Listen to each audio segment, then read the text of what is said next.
আসসালামু আলাইকুম। আজকে আমি ক্লাস 9 এর একটি কবিতা 'mild the mist upon the hill' এটি আলোচনা করব। তো 'mild the mist upon the hill' এই কবিতাটি লিখেছিলেন এমিলি জন ব্রন্টে। তিনি একজন মহিলা কবি ছিলেন এবং তিনি একজন বিখ্যাত নোভেলিস্ট ছিলেন, অর্থাৎ উপন্যাসিক ছিলেন।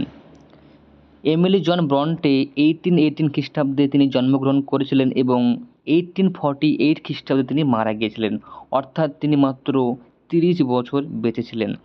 তার একটি বিখ্যাত নোবেল হচ্ছে 'উদারিং হাইটস', যেটির জন্য তিনি বিখ্যাত হয়েছিলেন। এই 'উদারিং হাইটস' নোবেলটিকে ইংরেজি সাহিত্যের সেরা উপন্যাস হিসেবে কিন্তু বিবেচনা করা হয়। চলুন তাহলে এই কবিতাটি আমরা ডিটেলসে পড়ি। 'Mild the mist upon the hill' অর্থাৎ এই কবিতার মাধ্যমে কবি দূরের পাহাড়ের উপর মৃদুমন্দ কুয়াশা তার শৈশবের কথা মনে করিয়ে দেয় এবং প্রাকৃতিক সৌন্দর্যের পাশাপাশি তার ব্যক্তির জীবনের সম্পর্কে তিনি এই কবিতায় আলোচনা করেছেন। চলুন প্রথম লাইন থেকে আমরা আলোচনা করি। 'Mild the mist upon the hill', দূরের পাহাড়ের উপর মৃদুমন্দ কুয়াশা, telling not of storm tomorrow, যেটি আগামী দিনের ঝড়ের পূর্বাভাস দেয় না।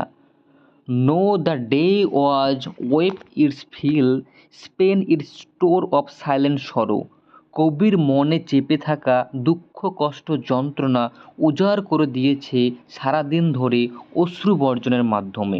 ও আই অ্যাম গান back to the days of youth, আমি ফিরে গেলাম আমার পুরনো শৈশবের দিনগুলোতে। আই অ্যাম এ চাইল্ড অনস মোর, পুনরায় আমি একজন শিশু। And neath my father's sheltering roof and near the old hall door, আমি নিজেকে খুঁজে পাচ্ছি আমার বাবার সেই নিরাপদ আশ্রয় ছাদের নিচে, পুরনো হলঘরের দরজার পাশে। I watch the cloudy evening fall, আমি অবলম্বন করছি মেঘাচ্ছন্ন সন্ধে নেমে আসা। After a day of rain, সারাদিন বৃষ্টির পর। Blue mist sweet mist of summer pall the horizon's mountain chain, গ্রীষ্মের এই নীল মিষ্টি কুয়াশা আচ্ছাদিত করেছে ওই দূরের পর্বত শৃঙ্গগুলিকে। এইখানে পল কথাটির অর্থ হলো কভার, অর্থাৎ ঢেকে রাখা। The damp of stands the long green গ্রাস, লম্বা সবুজ ঘাসের মধ্যে কিছু কুয়াশা রয়েছে, অ্যাজ থিক অ্যাজ মর্নিং টিয়ার, যেটি সকালের অশ্রুর মতো।